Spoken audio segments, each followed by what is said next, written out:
ngalan ng Ama at ng Anak at ng Espiritu Santo. Amen.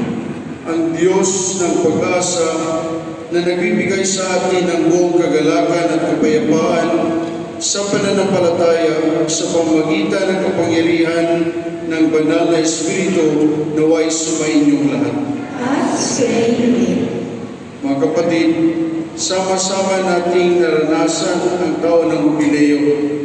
Bilang isang individual, ating nialay ang mga papuri, pasasalamat at pagsusumamo sa Diyos sa pagkikita.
Ng iyong anak at ng iyong sambayanan, kaming nagsalo-salo sa piging na banal, ay mapakinabangan nawa sa iyong buhay sa pamamagitan ng Kristo kasama ng Espiritu Santo, magpasawalang hanggan.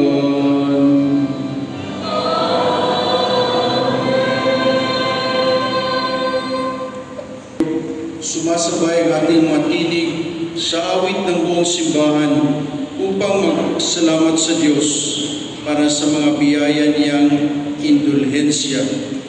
Sa pamamagitan ng mga sakramento, banal na paglalakbay, panalangin at pagkalinga sa kapwa, nagkaroon tayo ng matinding karanasan ng banal na awa. Inugasan ng Panginoon ang ating mga kasalanan at pinuno tayo ng kanyang biyaya. Sa taon na ito, sa paggalaw ng siklong liturhikal, nakapasok na tayo sa ganap na misteryo ni Kristo sa pananampalataya, pag-asa at pag-ibig. Ngayon, pinalakas ng karanasan ang pagbabalik loob. Balikan natin ang araw-araw nating gawain. Tulad ng mga alagad na nakakita sa kanyang muka, panghahawakan natin ang kagalakan ng ating pagkikipagtagpo sa Panginoon at matibay nating panatilihin ang pagtitiwala na may pag-asa sapagkat siya ay tapat sa kanyang mga pangako.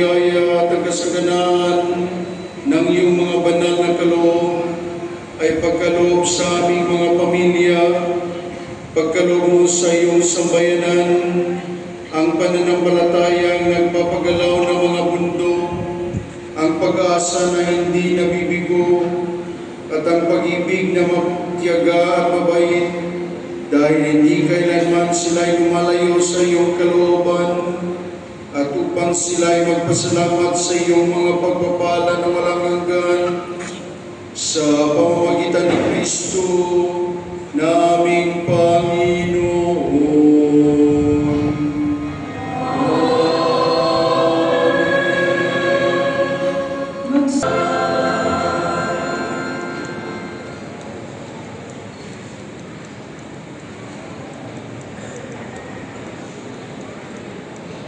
Mata natin yung mga paring kasama natin dito sa Tabana at lalong-lalo na yung ating team ng mga paring dito sa Katedral na pinuntuhan ng ating Vicario General na si Bamon kasama si Father Tony at si Father Jet. Palakpakan natin sila.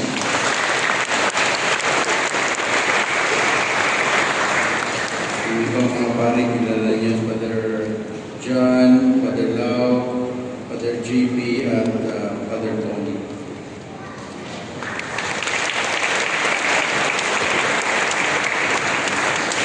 Nagkakaroon tayo na si Reverend Roland.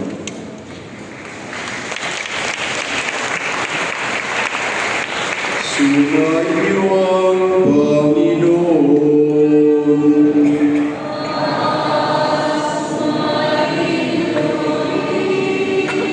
Ang Diyos naman na nagsugo ng kanyang anak, hindi upang hatulan, kundi upang iligtas ang sanlibutan. Naway layo kayo sa lahat ng kasamahan at tanggapin ang inyong mga hangarin para sa kabutihan ngayon at magpasawalang hanggan. Ang Diyos anak na tinatawag ng mga nabibigatan at inahabi, naway bigyan kayo ng pagbabago at kapayapaan upang mahintay ninyong may pagtitiwala sa kanyang pagbabalik sa katapusan ng panahon, ngayon at magpasawalang hanggan. Ang Espiritu Santo na sa taon ng Milenyo na ito ay nagpuno sa inyo ng biyaya, naway sa bawat araw ng inyong buhay ay maging masikasi, katulad ng inyong naranasan sa pananampalataya, ngayon at magpasawalang hanggan.